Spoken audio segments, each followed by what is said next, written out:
right, you guys, this is Dr. Traveler, and I'm going to show you some really great low back exercises that you can do every day for the rest of your life. We've got Raquel here. She's going to be the demo, and I'm going to be kind of explaining what's going to happen. Okay? The first ones are called just leg pumps, and that's it. Single leg pumps. I'm going to have Raquel bend both knees. So bend both knees. She's going to grab one leg at a time. So I'll have her grab that right side first. Now, you can hold where Raquel is, or you can hug right around your knee. Either way, whatever's most comfortable. I'm going to have you just pump. In fact, let's have you grab the knee. Grab right here. And from here, she's just going to pump back and forth. We're going to do 15 of those. 2, 3. Now, as she's doing those, follow. It's not much of a stretch. It's more of a joint polish. So don't think of it that you need to pull really hard. You're just trying to get movement. Think of that as a joint polish rather than a big stretch when you're doing the single leg and double leg pumps. What number are you at? 14, 15. Perfect. And now she's going to switch. We're going to do 15 on this side. Again, start 1, 2, 3. So see, she's just lightly pulling. It's not a heavy pull.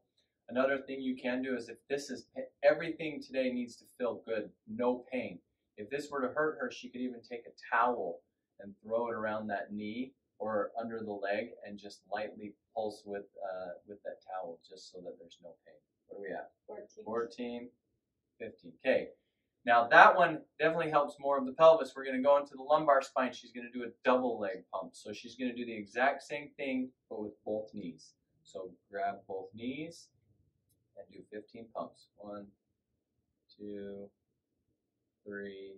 Now this is a perfect speed for her. Really, you can go faster, slower. Again, this one's just a pump. So the rate is not nearly as important as that it just feels comfortable. When you do a double leg pump, you'll definitely feel it come further up into the lower back, into the lumbars.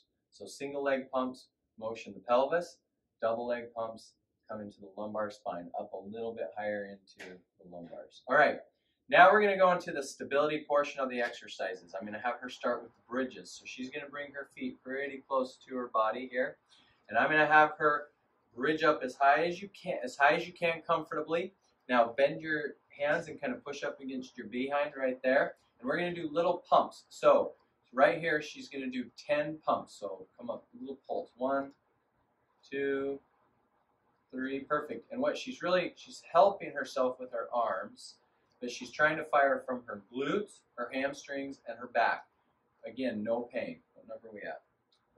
9, 10, and down.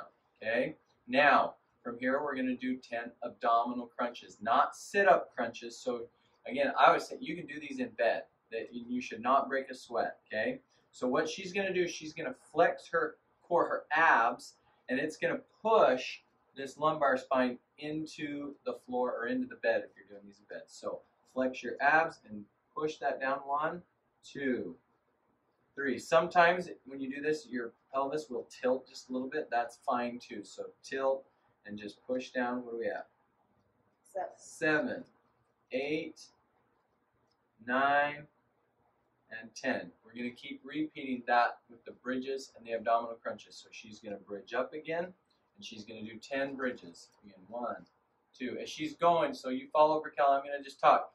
If it hurts, okay, so she's feeling pretty good, and so she's able to come up really high into that bridge. If there's any pain, you want to come up into the edge of discomfort, drop down, and do little pulses into the edge of discomfort, but never go to pain, okay?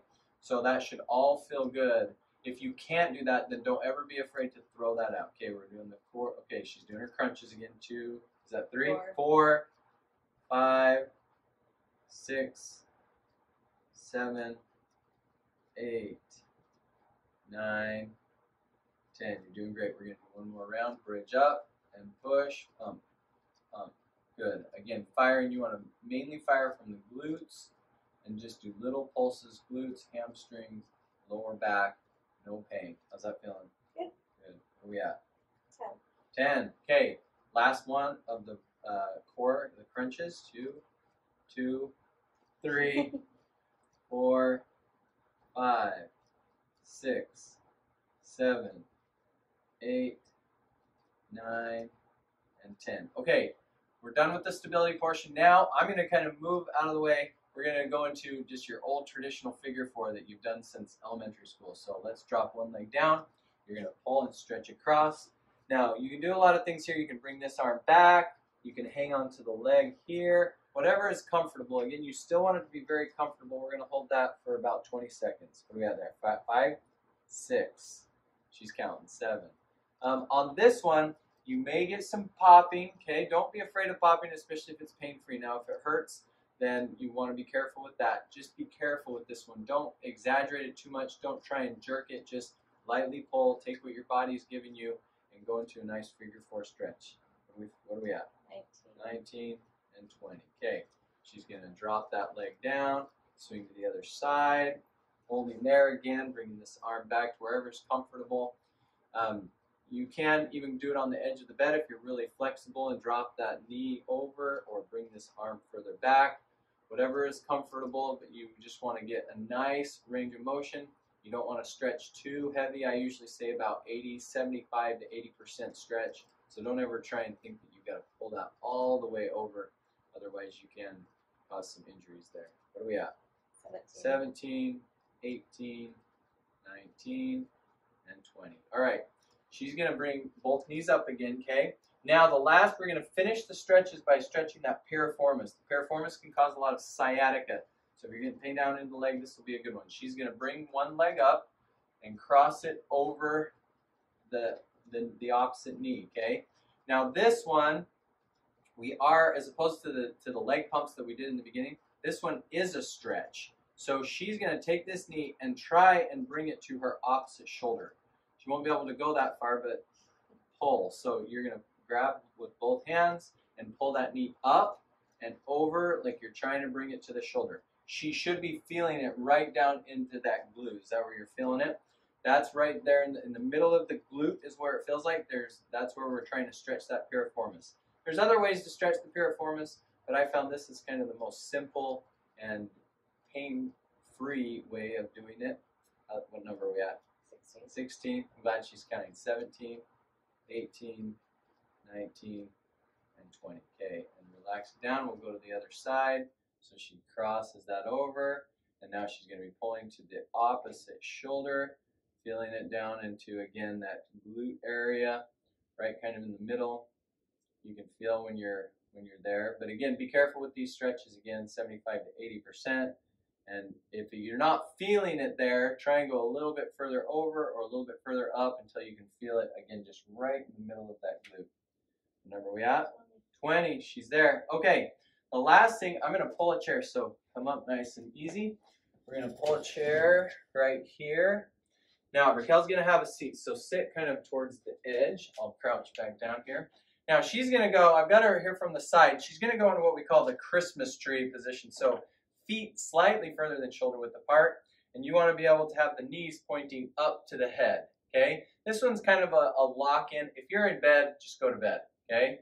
But if you're getting ready for the day, this is a good way to lock in the posture.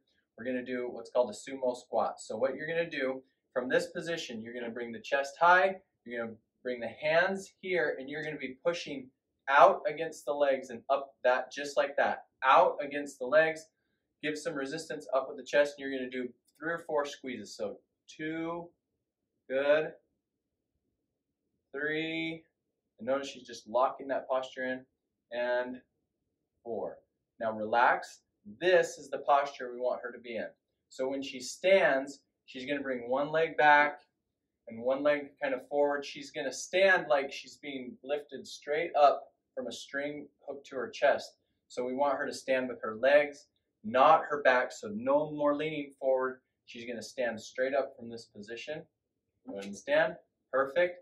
And from there, she's ready for the day. So if you do this in the morning, it's nice to do that sumo squat. If you're doing them at night, just go to bed. You don't necessarily have to do that every time. This is Dr. Traveler with Raquel, and these are a great set of everyday low back exercises. See you guys.